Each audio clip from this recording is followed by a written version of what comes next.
Il faut que la Russie puisse nous aider à former notre jeunesse, notamment dans le domaine des sciences, pour que nous puissions développer chez nous la machinerie, en gros. Que ce soit la machinerie qui va avec l'armée ou la machinerie qui va avec l'industrie.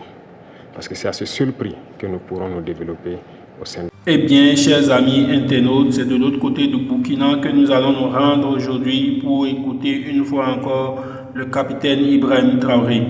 Oui, c'est pas seulement dans le domaine militaire que le capitaine Ibrahim Traoré est en train d'agir. Il veut reformer le système éducatif burkinabé. Il veut adapter le modèle éducatif burkinabé à la réalité auquel sont confrontés les Burkinabés. Oui, écoutons les propos du capitaine Ibrahim Traoré. Mais bien avant, abonnez-vous à la chaîne, likez, commentez la vidéo et partagez-la massivement. Écoutons le capitaine. J'ai dit au ministre de l'enseignement supérieur de me changer. D'abord, la carte universitaire a changé, mais le curriculum de changer tout. Pourquoi on doit forcément apprendre leur manière de faire l'économie? On n'est pas en mesure de créer.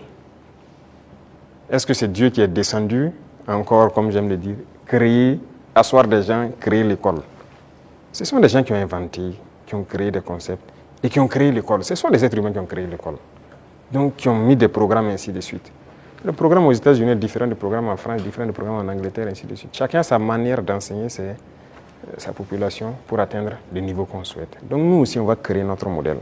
Justement, c'est ce qui nous met en retard. Malheureusement, notre modèle d'école n'est pas bien. On a pris pour les autres, adapté, et finalement, on forme quoi? Ok, on forme beaucoup d'économistes dans ce concept. Est-ce que ça marche? Est-ce que ça marche? Ok, nous, on est en train de changer de système. Est-ce qu'on fait des progrès ou pas? C'est là la question. C'est toute la question comme ça. Il a parlé de l'ONBA, de trucs. Il y a des barrages qui étaient endommagés depuis des décennies, ensablés ou quoi. Cette saison, l'eau est dedans. C'est par notre système qu'on est arrivé à remettre en œuvre ces barrages-là. Les populations vont produire, pendant la saison pluvieuse, vont produire toute l'année et ils sont bien contents. Et ils ont de l'eau potable aussi, à travers l'ONEA, par ces barrages-là pour boire. Et on va continuer comme ça.